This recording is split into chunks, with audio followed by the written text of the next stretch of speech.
আমি সকল কিছু বিচার বিশ্লেষণ করেছি। গত 4 বছরের থেকে এবার দলটা একটু ভিন্ন রকম হবে। আমি চাই যাদের যোগ্যতা এবং ডেডিকেশন আছে শুধুমাত্র তারাই দলে খেলবে। যে যে ম্যাডাম মানে কি যে মনে করেন যে যোগ্যতা ডেডিকেশন আর দেখামু কেমন তারা দেখানোর তো কোনো সুযোগই রাখে না। কেটা রাখে না? এই যে দলের মধ্যে যে একজন আছে স্বঘোষিত ক্যাপ্টেন, ওই যে কালা হিঙ্গের নাহান একজন আছে, সে নিজেকে প্রমাণ করেছে সে সেরা খেলোয়াড়। সে তার জন্যে আমরা কোনো নিজেদের প্রমাণ করতে পারি না, বিকশিত করতে পারি না। এবার অবশ্যই পারবে। যারা ভালো খেলবে তারা অবশ্যই সুযোগ পাবে।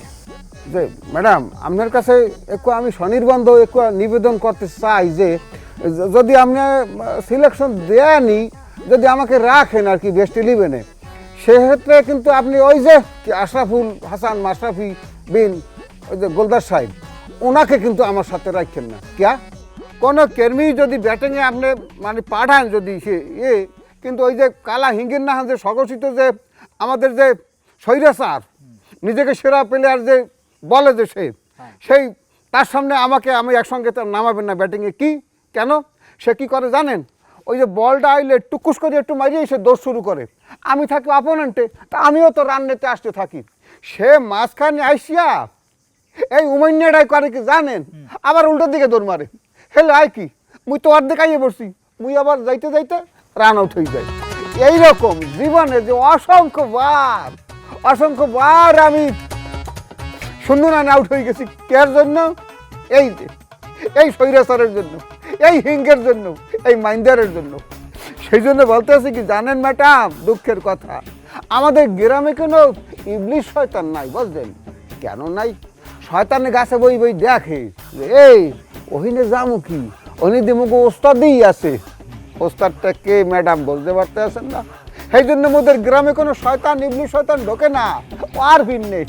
আপনাদের সেই আশরাফুল হাসান মাশরাফি এবার আর দলে থাকছে না।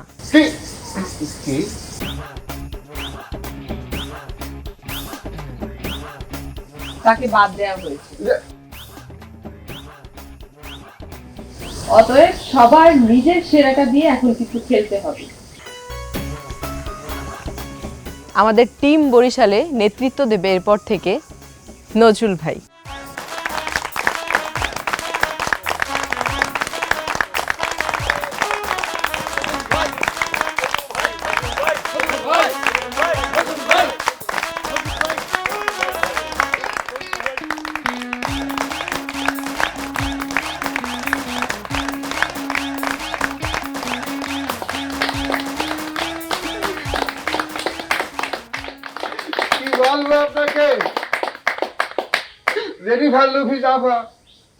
জীবনে যে এই যে সম্মান এই যে আমি পাবো কোনো দিন কোনো কেন্দ্রেও স্বপ্নেও কল্পনা করি নাই যে টিম বরিশালের ক্যাপ্টেন আপনি আমাকে যে দায়িত্ব দিয়েছেন সেই দায়িত্ব গত 40 বছরের যে আমার বানার জমা যে ইতিহাস, এই যে সেঞ্চুরি, এই যে চোখপথে বল লাগা, সব কিছু অভিজ্ঞতা আমি কাজে লাগাইয়া আপনার হাতে ট্রফি তুলিয়ে দেব, সেই আমি ওয়াদা করতে আছি। আমরা ব্যাপারকে মিলে তালি দাও।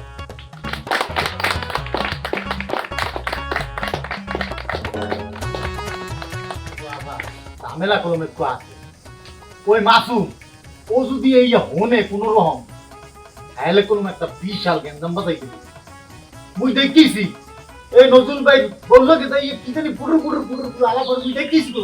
উনি জানে যে উনি বাদ, তারপরেও সে মামার কাছে এসে রিকোয়েস্ট করছিল যাতে সে আমাদের দলে থাকতে পারে। আমি তাকে স্পষ্ট বলে দিয়েছি সে এবছর আমাদের দলে খেলতে পারবে না।